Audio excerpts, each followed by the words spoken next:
Ethan is my fiancé. Yet, he announced at his birthday party that he was going to marry another woman. Everyone looked at me in shock. In the awkward atmosphere, I led the applause and gave him a ring as a blessing. Wishing you a happy marriage and a son soon. I took off the ring from my finger and handed it over, but no one accepted it. Ethan looked at me with a dark expression. The girl next to him awkwardly grabbed his arm. I sighed and placed the ring on a nearby table. I randomly pulled someone over. It seemed to be Matthew, who always liked to follow Ethan around. He looked at me with confusion. "What's up, sis? Have you been drinking?" I asked. "No."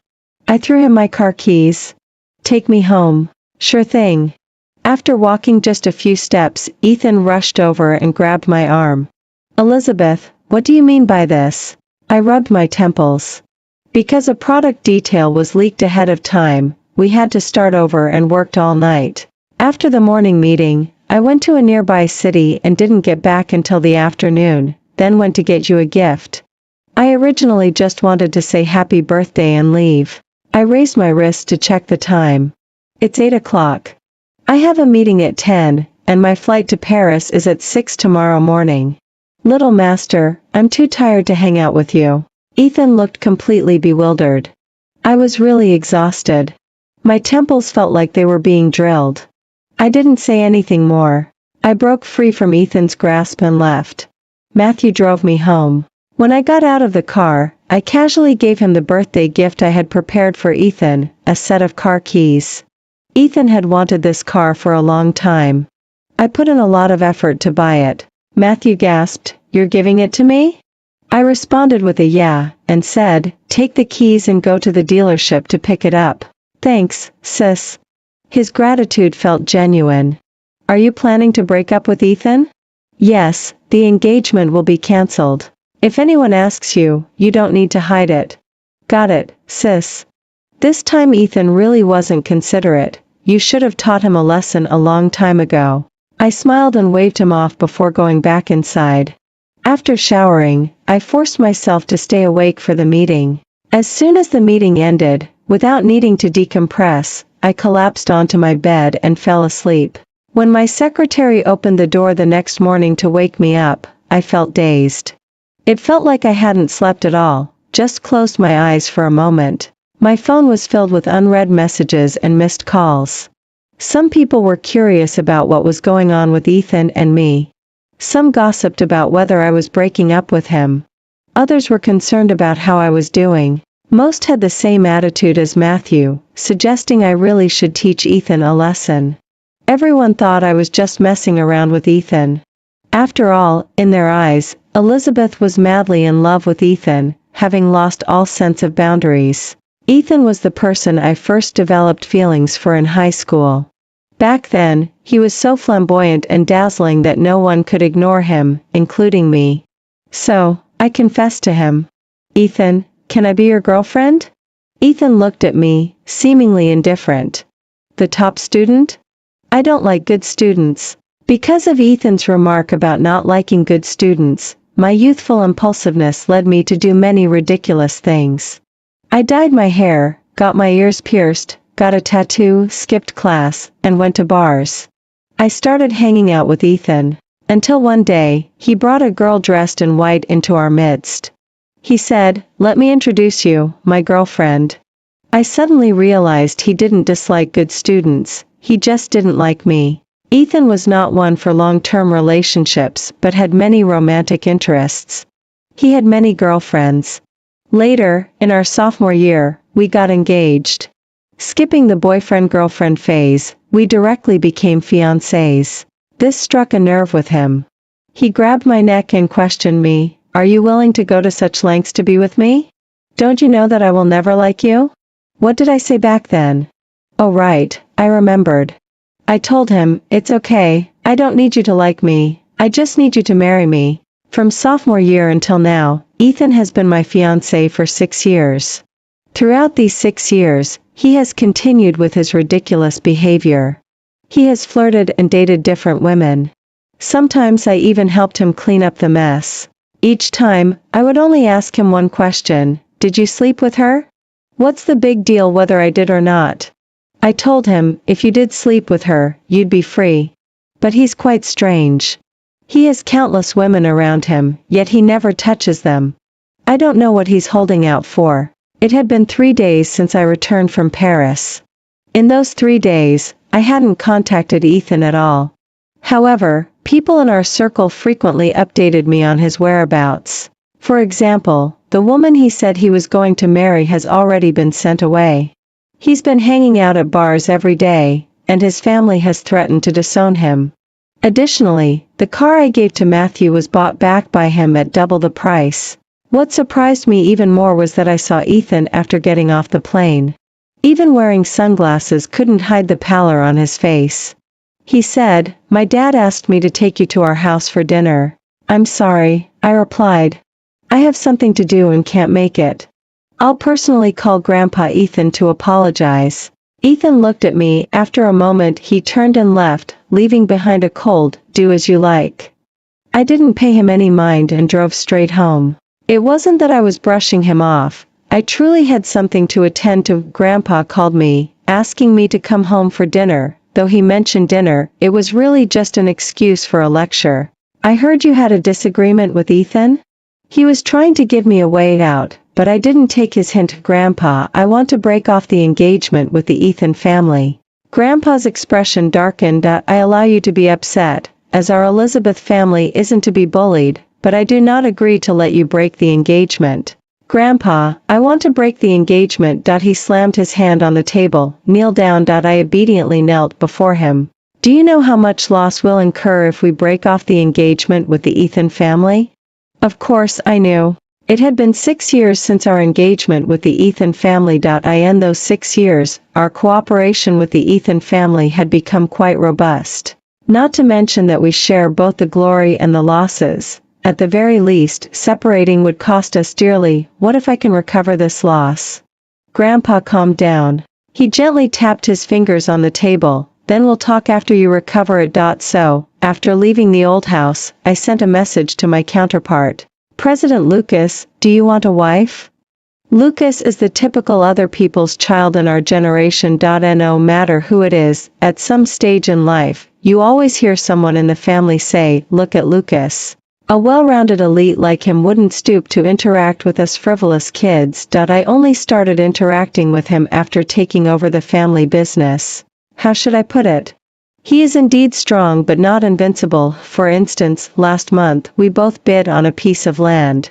I won, beating his psychological price and narrowly coming out on top. This has made me quite proud in our circle ever since. After sending the message, Lucas didn't reply for a long time. By 11 at night, he finally reacted. I sat up in shock. I laughed joyfully while holding my phone and called him directly. "President Lucas, are you busy?" Lucas chuckled politely. "What brings President Elizabeth to call me?" I got straight to the point. "Does President Lucas have any thoughts on the question I asked earlier?" Lucas was silent for a moment. "Wife?" Gasp, I took a breath. That was quite a direct approach, wasn't it? Should I return the favor? While I hesitated, he spoke again. Is President Elizabeth still moonlighting as a matchmaker? Phew, good thing my mouth didn't outrun my brain. Mainly because President Lucas is of marrying age, and I have a suitable candidate on my side. I wonder if President Lucas has any thoughts. Who? Dead silence. The quiet was like a flute playing at parting. Silence was tonight's version of Cambridge. When I picked up my phone to check, the call had ended. What the heck? I certainly wasn't going to give up that easily. So the next morning, I went straight to Lucas's company. Seeing me, Lucas took off his glasses and rubbed his temples. Does President Elizabeth have something to discuss? Playing amnesiac? So I asked, is President Lucas really not considering marrying me? It's a sure win. Lucas looked at me. Are you serious? Do you think I was joking last night? No. I thought you were drunk. All right. I looked at him with a sincere expression. What about now? Do you want to consider me? Lucas sized me up. I heard you had a falling out with Ethan. It seems to be true. But why should I take over? Not directly refusing meant there was room for negotiation. For the Water Resources New Street project, I'll give you half a point discount. Lucas tapped his fingers on the table. 3 points. You're robbing me in broad daylight? I looked at him in disbelief. 1 point. 3 points. 1.5, it can't be more than that. 3 points. I had started to grit my teeth. Don't push it, 2 points at most. Deal? Lucas said, the amount of money doesn't matter, what matters is that I'm willing to help. What a shameless guy. With the deal settled with Lucas, I gained confidence to negotiate with the Ethan family. So, I arranged to meet with Ethan's father. I didn't expect him to bring Ethan along. After a few days apart, he seemed even more depressed. Before entering the private room, Ethan grabbed my arm. Why didn't you call me? What? The engagement is between the two of us. If you want to discuss it, why didn't you call me? I quietly looked at Ethan. Sometimes, I really envied him. Even now, he remains so naive. I spoke up, you're wrong, the engagement has never been just between the two of us. Ethan glared at me, tightening his grip on my arm to the point it hurt. When Ethan and I entered, Grandpa Ethan was already seated at the head of the table. After some casual talk, he kindly said, I know Ethan has upset you. I brought him here today, so you can hit or scold him as you wish. I'll back you up. I smiled briefly. I've taken the liberty to ask you out today to discuss the marriage between the Elizabeth and Ethan families. Grandpa Ethan, I intend to break this engagement. The relaxed atmosphere instantly froze. Ethan jumped to his feet. He spoke each word clearly, I don't agree. Grandpa Ethan's expression darkened. Nonsense, sit down. Ethan met his father's gaze with a cold smile. What? Are you going to decide behind my back again? You forced me into this engagement against my will, now you want to break it against my will?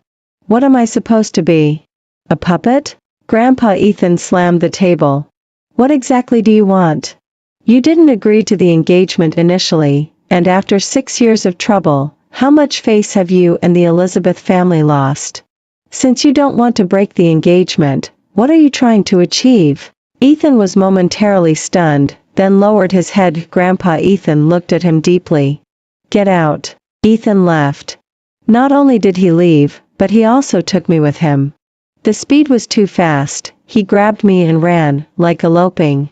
I didn't even have time to react. Ethan, what are you doing? Ethan tightened his grip, remaining silent.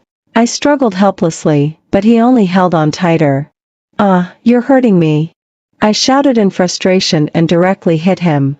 It seemed like he finally came to his senses. He suddenly released me, looking flustered. Are you okay? I felt a knot in my heart. I truly didn't understand what Ethan was making a fuss about. I had always thought the resistance to breaking off the engagement would come from the Ethan family, and that Ethan might even help me. I didn't expect him to be the first obstacle. Ethan, what are you doing? Didn't you always want to break off the engagement? Now that it's in line with your wishes, what are you making a fuss about? After hearing my question, Ethan suddenly laughed, but it looked more like crying. In line with my wishes? Does my opinion matter to you? Did you ever consult me before making any decisions? I began to understand his meaning. So you think that my proposing to break off the engagement hurts your pride? No problem, you can bring it up. I can even tell everyone in our circle that you dumped me. I smiled as I spoke. Actually, there's no need for that. Didn't you already announce that you have someone else in mind? It would make perfect sense for us to break off the engagement now. Not anymore. What do you mean? Ethan looked at me. I never thought about marrying anyone else. I fell silent for a few seconds. But you will eventually marry someone else. This was something I suddenly realized on the day of his birthday party. After 6 years, I was already tired, while Ethan seemed to have endless energy, still making a fuss. The people at that banquet were not necessarily the ones he genuinely wanted to marry. But one day, he would marry. I've never liked being passive. So I needed to make plans early and take control into my own hands. Ethan and I ultimately parted ways unhappily.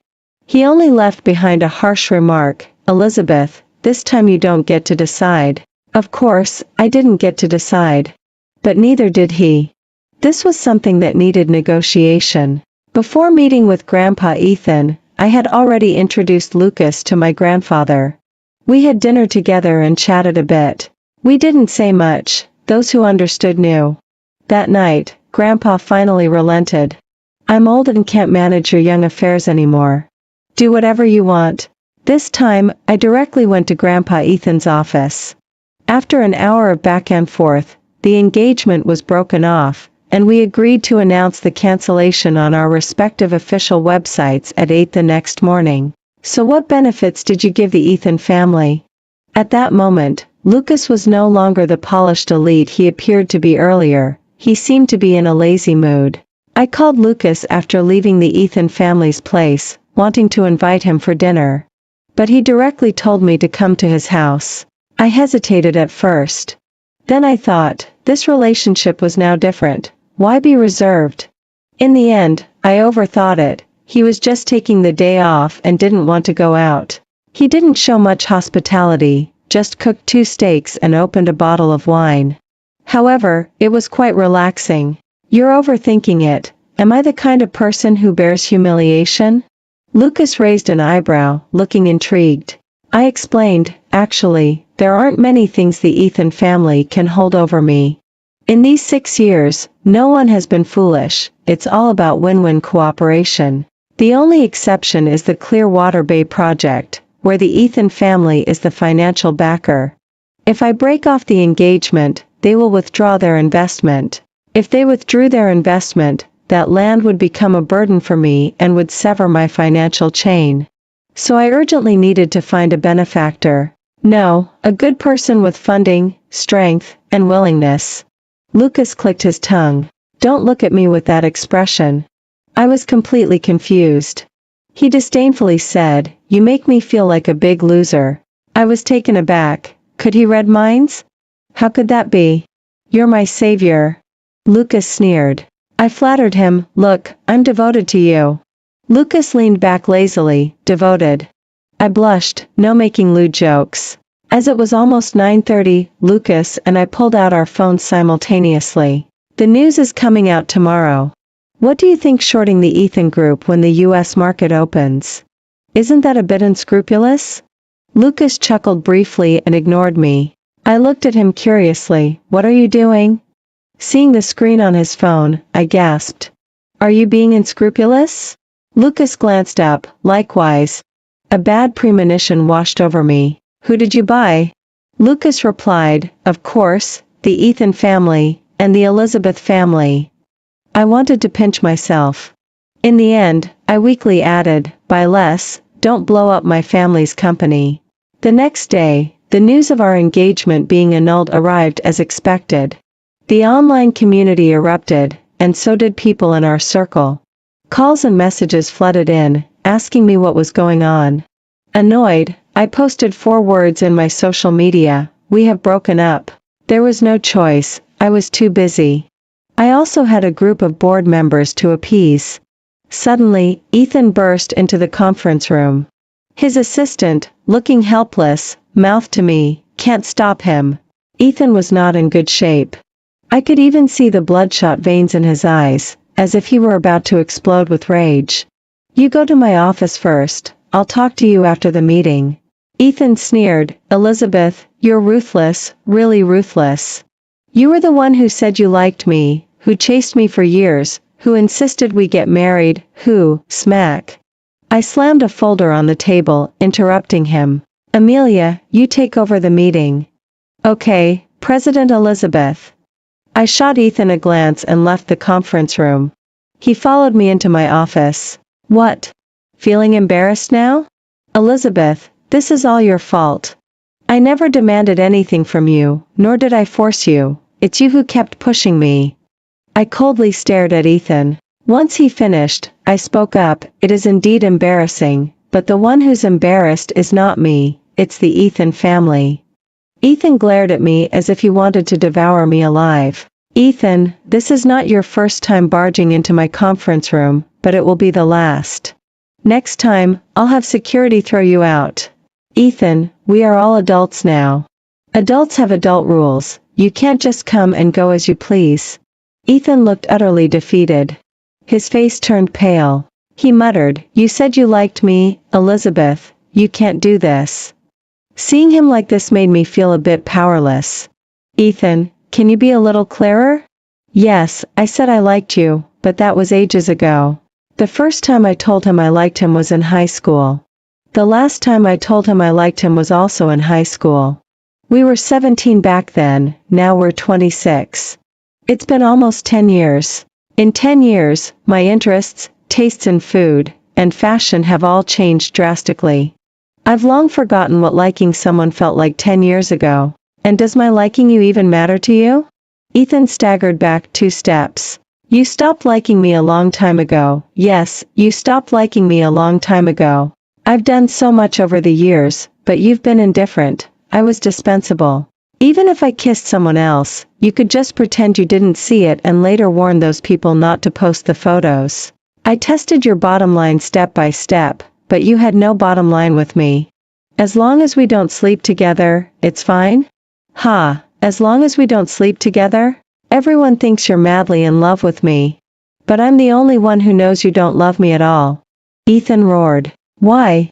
Why is it that you can love when you say so and not love when you don't? Why is it that when you say engagement, it's engagement, and when you say cancellation, it's cancellation? Elizabeth, why?"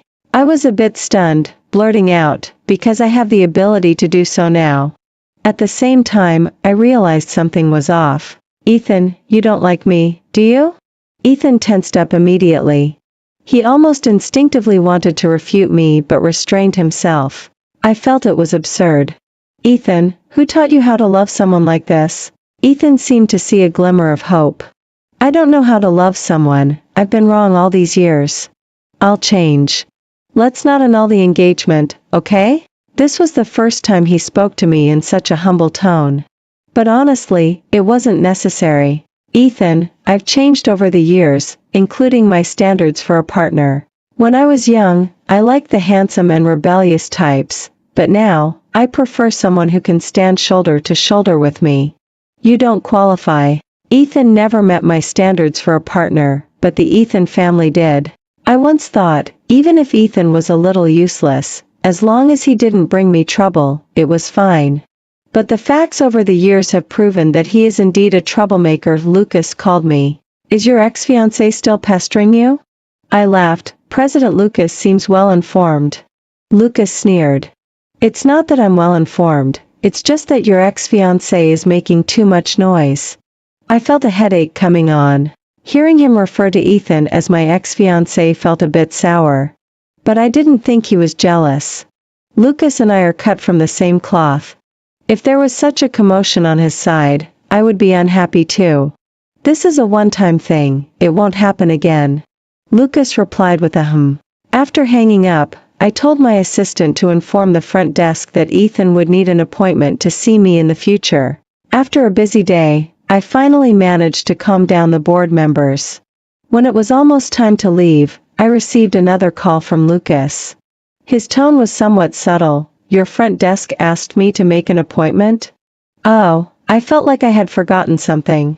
"No, that wasn't the point. Are you here?" Lucas didn't respond. I instantly understood. "Give the phone to the front desk." After settling things with Lucas, I instructed my assistant, "From now on, don't stop Lucas, just let him come up." "Lucas? President Lucas?" My assistant looked shocked. I nodded. She silently gave me a thumbs up. I felt speechless. Lucas arrived. He didn't come empty-handed, he brought me dinner. I was indeed hungry. But there was way too much food. So I politely expressed that my appetite wasn't that big. Lucas looked exasperated. "Can't we eat together? So annoying." Lucas and I rearranged things in the office. We chatted about Clearwater Bay while we ate. After all, he would be holding my lifeline in the future, so I had to be open with him. By the time we finished talking, my stomach was also full. I asked Lucas, "You didn't come just to bring me dinner, did you?" Lucas raised an eyebrow. "I've already met your grandfather. When are you coming back with me to meet my parents?" His sudden question startled me, and I choked on my water. I couldn't swallow or spit it out and ended up coughing. Lucas watched me closely. "You're not trying to offload me, are you?" I suppressed my cough and hurriedly replied, "Cough, how could that be?" Only then did Lucas benevolently pat my back. He scoffed, "What a concern." After a while, I finally calmed down. I felt helpless. To be honest, I don't have any successful experience interacting with elders. My parents passed away early, and my grandfather raised me. My grandfather is a man who values profit. He nurtured me solely to groom me as an heir. So our interactions have always been based on benefits. If I harm his interests, I get reprimanded. Feelings don't matter, it's all about business. But Lucas's parents are different. Because my connection is with Lucas, not his parents. For a moment, I felt a bit melancholic. But Lucas didn't care. What experience is needed? Just cater to their preferences. My dad loves tea, my mom loves beauty. I took a deep breath. When? Next weekend. Okay, I got it. Lucas frowned at me. What's wrong? I asked. He flicked my forehead. Don't make it seem like you're going to your death. I'm here. Interacting with Lucas is very comfortable. He is someone who can help me and even lead me. He knows when to hold back and when to push forward. He never makes you feel offended. Plus, ever since I've been with him, I've been making more and more money. You wouldn't be my lucky charm, would you? Lucas smiled and said, "Your ability to attract wealth is also quite impressive." I happily extended my hand. "Pleasure doing business with you." Lucas obliged and shook my hand. "Pleasure doing business with you." I hadn't seen Ethan for a long time. Just when I was about to forget him, he showed up at my door in a disheveled state. Lately, he had been going off the rails. He was driving recklessly in increasingly dangerous places and spending late nights at bars. Every day, I could see various posts about flashing lights and drinking in my social media feed. I even received a few calls. People were saying that Ethan wouldn't leave, insisting that I go to him. They asked me to persuade Ethan, given our past relationship. Most of those people I had blocked. Eventually, things settled down. I didn't expect him to block me at my front door. He stood by the door, clutching a bottle of wine. He seemed to have lost all vitality, looking lifeless. I pretended not to see him and opened the door to go inside. Ethan grabbed my hand. I whispered sternly, "Ethan, let go." Ethan's hand trembled. Just as I was hesitating about whether to call the police, he released me. I let out a sigh of relief. As I was closing the door, Ethan spoke up. "I know everything." I paused for a moment. "What?" He looked up at me, tears glistening in his eyes. His lips were trembling. He said, "My dad told me that if you hadn't chosen to get engaged to me, he would have brought his illegitimate son home long ago." Ethan raised his arm to shield his eyes. He actually has an illegitimate son who is only 2 years younger than me, and I had no idea. The day after we canceled the engagement, he let the kid into the company, and I was clueless. Recently, he transferred 2% of the shares to him, and I still didn't know. Until yesterday, when he brought him home. He said that was my brother and that I should get along well with him. How is that possible? Is he crazy? I put his illegitimate son in the hospital, and he said that if it weren't for you, he would have replaced me as the heir long ago. Ethan lowered his arm. His eyes were red. He asked me, "Elizabeth, am I a failure?" I replied flatly, "Yes, you're a failure." Ethan gave a bleak smile. "You really do hate me, you can't even give me a bit of comfort." He was a drunk, and I didn't want to argue with him. Ethan took 2 steps back and leaned against the wall. He murmured, "It seems I'm always the one who gets left behind." When I was a child, I fought against him, going against everything he said. I thought that if I didn't do what he wanted, it would upset him. I believed indulging myself was my way of punishing him. But he had already given up on me and started cultivating other heirs. "And you?" Ethan looked at me, half crying, half laughing. "I was still trying to figure out how to make you value me more, but you've long stopped liking me. It's only me who's stuck in place while you all have moved on. You all moved ahead, and I'm the only one left behind. You all abandoned me, you don't want me anymore. No one waited for me, none of you waited for me. He repeated these few phrases, completely lost in his own emotions. I called his best friend. It wasn't long before he arrived in a sports car. Looking at me, he sighed, "What a complicated fate you two have." I smiled and said nothing. Really can't give him another chance? I shook my head. You said it's a complicated fate. He gritted his teeth and angrily helped Ethan up. I knew he would regret it, damn it. Ethan's situation made me sigh about lost youth. But apart from that, it didn't affect me much. Instead, it was Lucas's family situation that left me perplexed.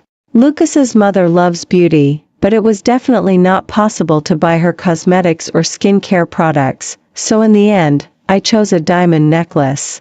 Women love diamonds until death. As for Lucas's father, I figured I should give him tea. I had a few options and planned to ask my grandfather to help me decide. But after my grandfather looked through them, he gave me 4 words: petty and small-minded.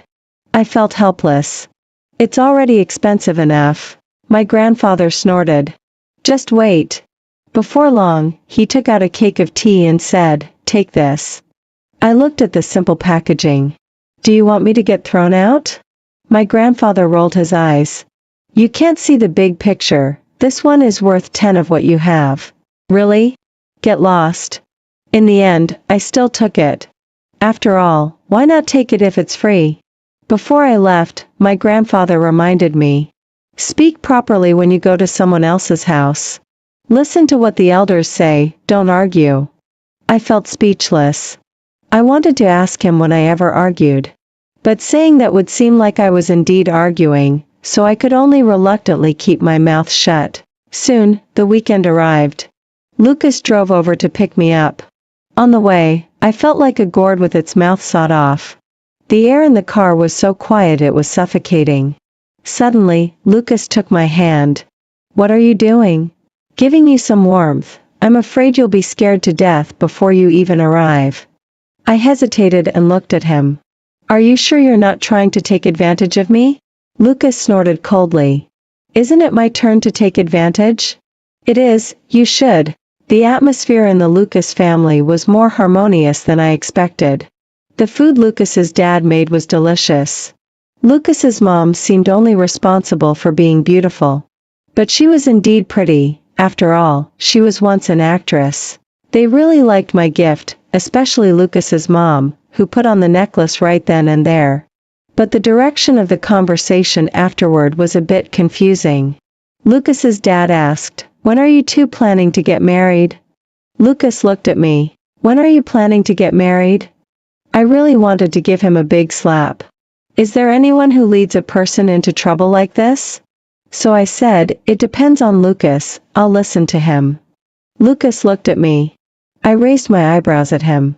In the end, he said, "My idea is to get the certificate at the end of the month and hold the wedding at the end of the year." I was stunned. Lucas's mom was thrilled and excitedly started discussing wedding planning with us. Until I left, I felt like I was in a cloud of confusion. It turns out it's easier to talk about money. Lucas drove me back.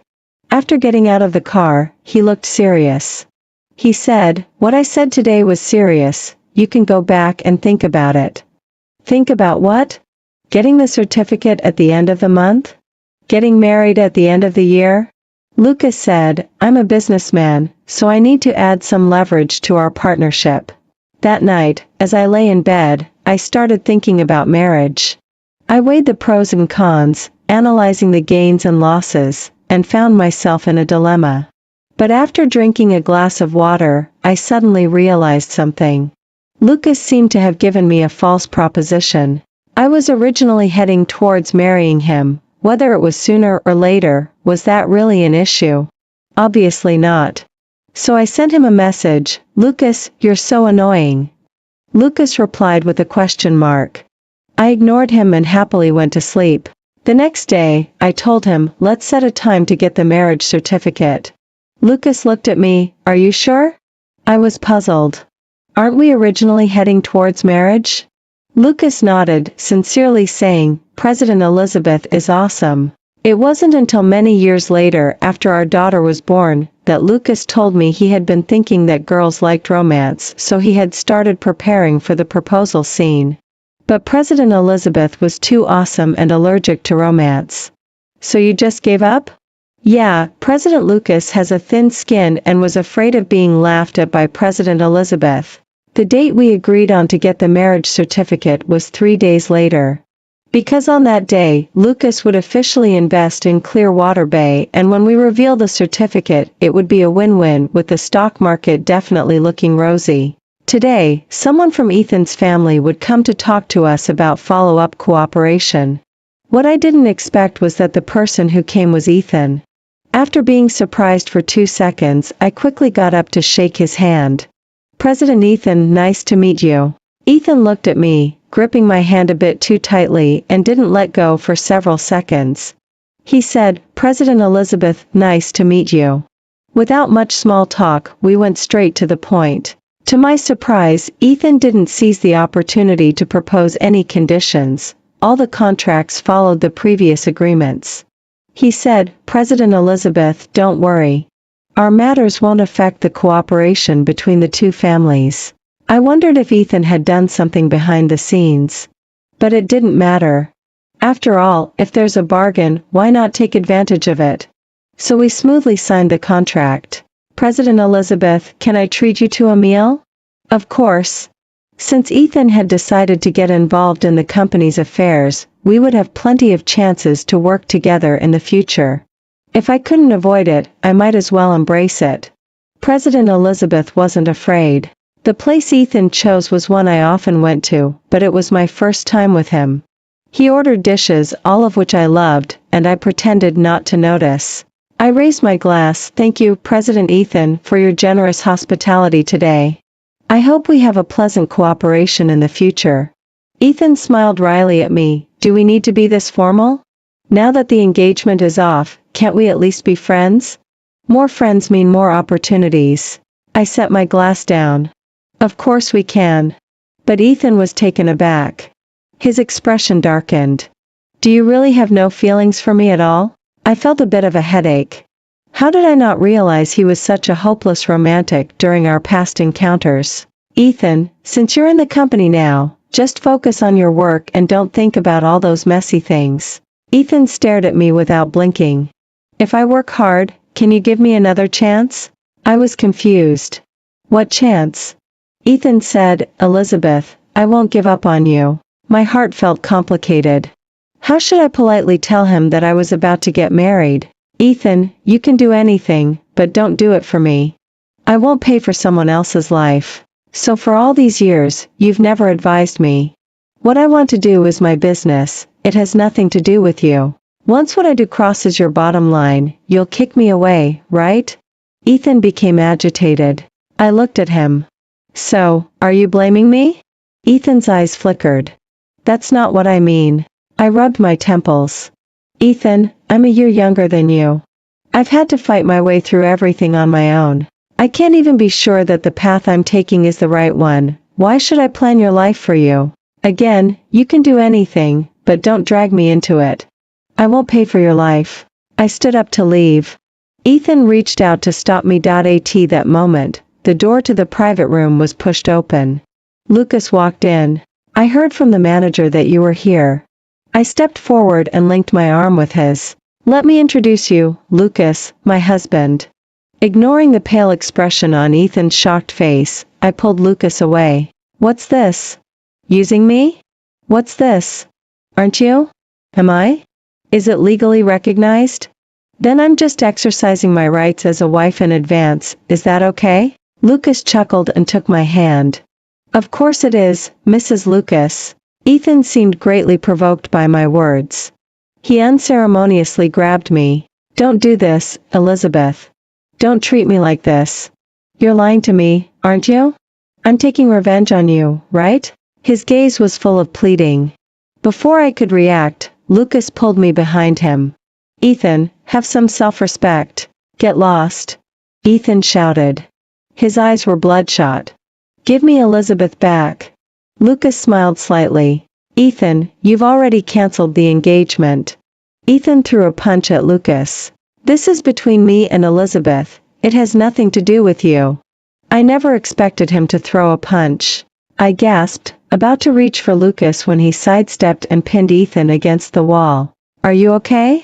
I asked, worried as I looked at Lucas. Ethan, who had been looking at me, now had a dull light in his eyes. I was furious too. "Ethan, this is really pointless. I don't care if you truly regret it or not. We've already canceled the engagement. So please bite down on your emotions, swallow them with your teeth and blood, and don't provoke me again." Lucas and I went down to the underground parking lot. Just before getting into the car, he suddenly grabbed my arm. "What's wrong?" He looked at me with a smile in his eyes. "President Elizabeth is pretty cool. I think I'm starting to like you a bit." I raised an eyebrow. "Just a bit?" Lucas replied, "Then a bit more." I raised my hand to straighten his collar. "President Elizabeth approves. We had a partnership, we were getting married, and maybe we would be together for a lifetime." I didn't mind developing feelings for Lucas. 2 days later, Lucas and I got up early. We rushed to the Civil Affairs Bureau, and our assistant had already gotten us a number. We stood shoulder to shoulder, foreheads touching, and took a registration photo. To be honest, my heart raced a bit at that moment. We got our certificate as quickly as possible and then hurried back to the company. Lucas officially made his investment. Soon, the official website posted our marriage certificate alongside our partnership announcement. "Mr. Lucas, congratulations on your marriage. Here's to a successful partnership. Mrs. Lucas, congratulations on your marriage. Here's to a successful partnership." After we received our marriage certificate, Lucas and I moved in together. We chose a property under his name, which was close to our workplaces. We were very compatible, both in work and in life. This made my life gradually flourish. Feeling triumphant, I began to expand my career. I wanted to dabble in any profitable business. After all, having someone powerful behind you makes you bold. Before long, Lucas and I were dubbed the wealth accumulating couple, a title I accepted gladly. I hadn't followed Ethan's news for a long time. When I heard about him again, he had already been sent abroad. This piqued my curiosity. His father was indeed disappointed in him. His father's decision to nurture an illegitimate child was partly to leave himself a backup plan, but more so to pressure Ethan. The catfish effect?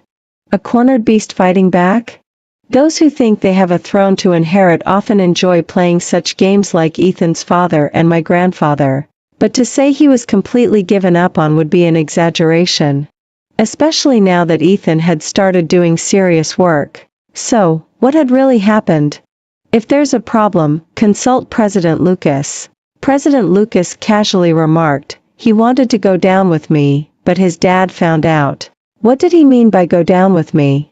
Ethan's plan was simple, to seize the business. He didn't consider the costs or the profit, she just went for it. But he had no say in the company. As soon as he issued the directive, his father learned about it. An intense argument ensued between the two. Ethan declared that he wouldn't let Lucas off easy. This impulsiveness completely disappointed his father. To avoid any trouble he might cause, they sent him abroad. "Why didn't you tell me?" President Lucas glanced at me. "What should I tell you? That your ex-fiancé loves the fairer sex more than power? Am I that bored?"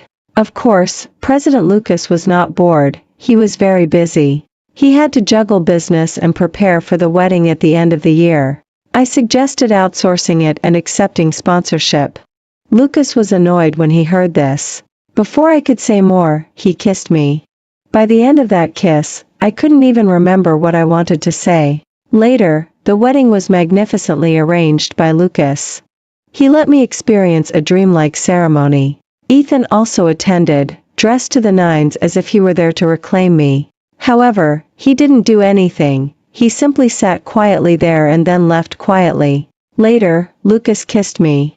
He said, "Mrs. Lucas, for the rest of our lives, I hope for your guidance."